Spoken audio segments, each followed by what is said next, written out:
It's just a whole different story that we're not going to get into tonight, but if you want to know more, come find me, because it's good. Yeah, I don't think you're ready for this jelly. I mean, this story. Oh my gosh. Hi, everyone. My name is Ashley White. There it goes. My name is Ashley White, and that is my first name. It's a double name.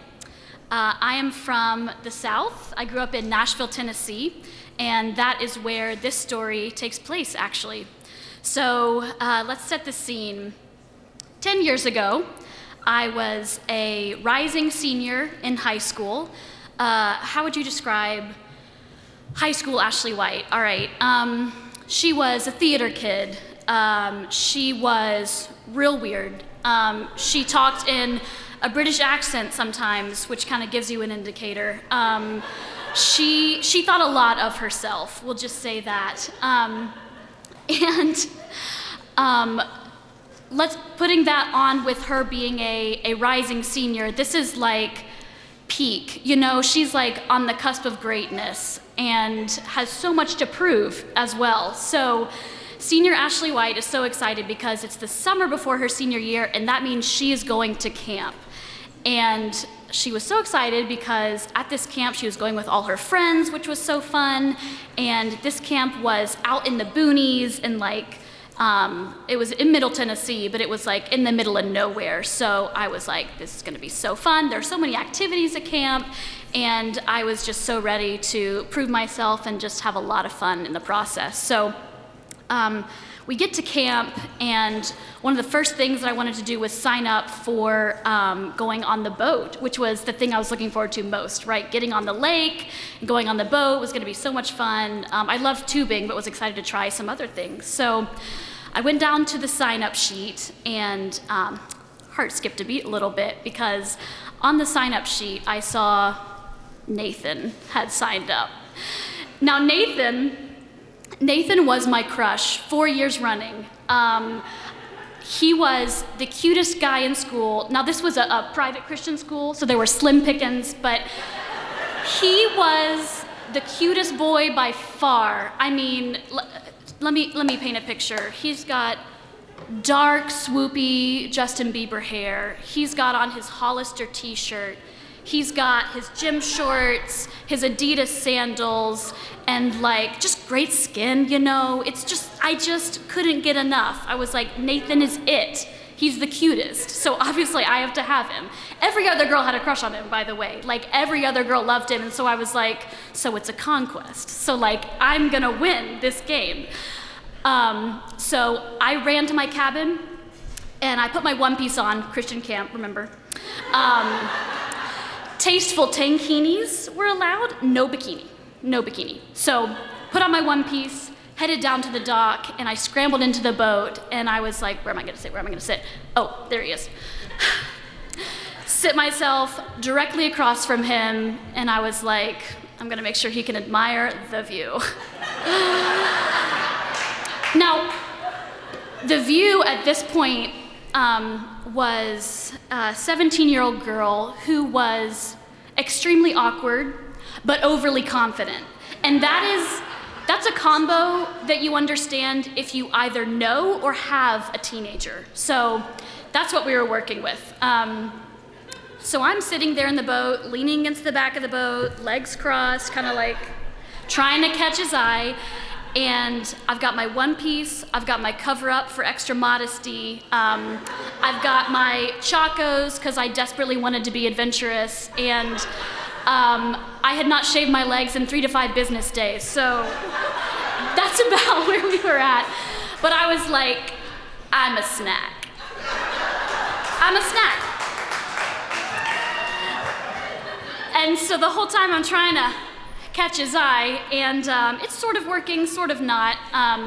The boat gets going, and Nathan is the first to dip in the water. And so he gets in the water, and he of course is like a pro. He is so good on the skis, and he's so good on the wakeboard. He's so talented, like doing all these tricks and things. I was like, how is he so good at this, making it look so effortless? And I was like, I've got to beat him. I've got to like, if I beat him, that means I impress him, right? So I was like, I gotta be good at this. So he gets back in the boat, and the boat keeps going, and I was just like, I just had a little moment, where I was like, I'm in the boat with him, and I just sort of slipped into this reverie. I like closed my eyes, and I was like, we're not in the boonies of Tennessee. Like, we're not in a mosquito-infested lake. We're actually on the Amalfi Coast. I was like, Nathan right across from me, he's wearing, let's say, like a nice white flowy button down and a little chest hair peeking out. And I'm on the other side of the boat wearing a tasteful striped boat neck and like Audrey Hepburn glasses and a headscarf, so chic. And I'm just having this whole daydream where I'm like, we're sharing a charcuterie board and we're popping bubbly. And I just keep looking at the love of my life across from me, and I just can't get enough of his peach fuzz. So I'm having this whole moment, and I was like, oh my gosh, it's my turn. Nathan's like, hey, do you want to go? And I was like, yes, I would love to. And so he was like, okay, yeah, no, go ahead, I'll teach you.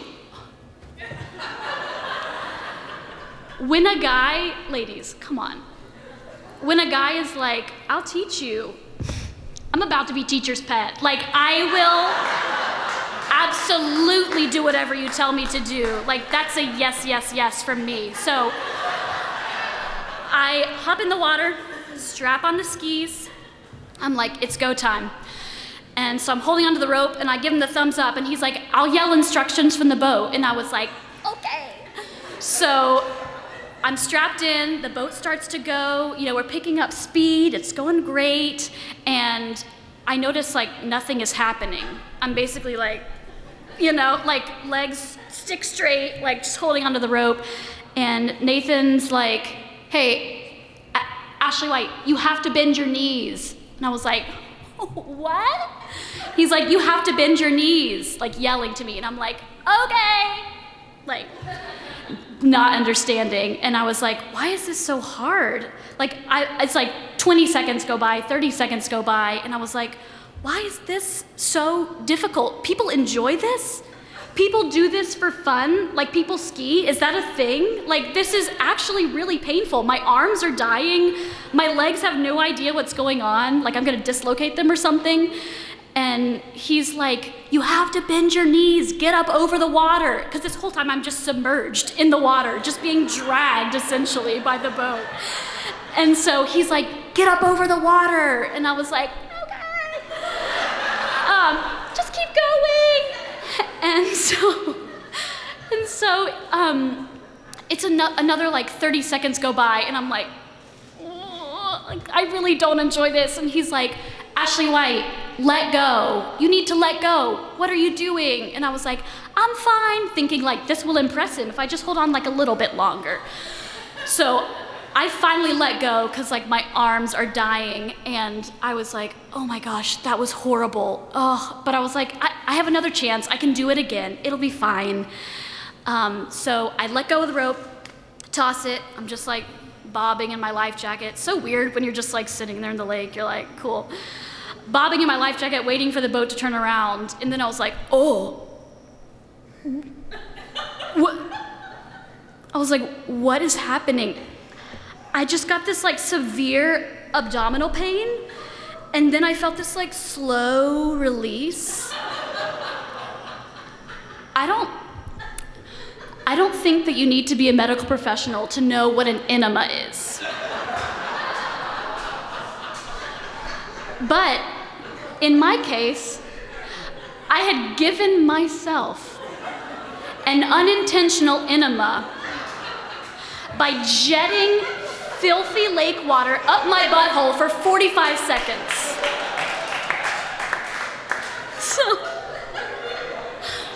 So I'm sitting there, I'm like, oh my God, this is what dying feels like.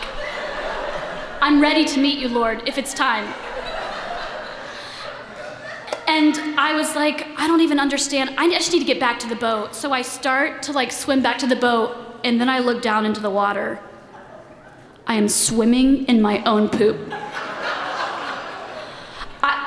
I mean, I had a one piece on. How in the world is there poop around me? And so I was like, trying to swim away. But when you swim like this, when you tread water, you create that whirlpool effect. So the poop was sticking to my arms and my life jacket, and I was like, oh no,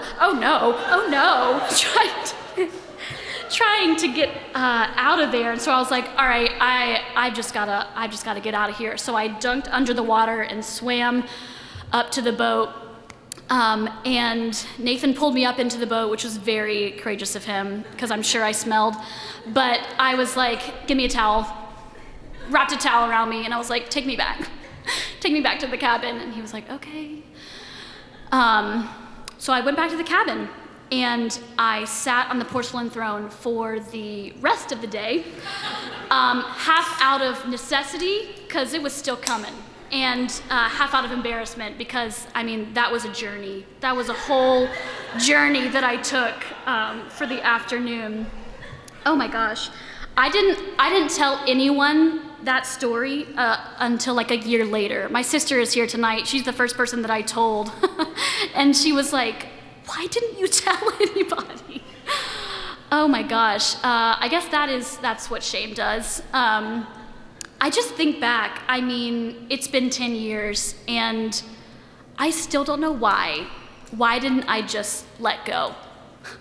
Why didn't I just let go of the rope? Why did I white knuckle it and ignore my own pain? Isn't that how it goes, though? I mean, it's been 10 years. I'm 27 now, and my enema is still teaching me.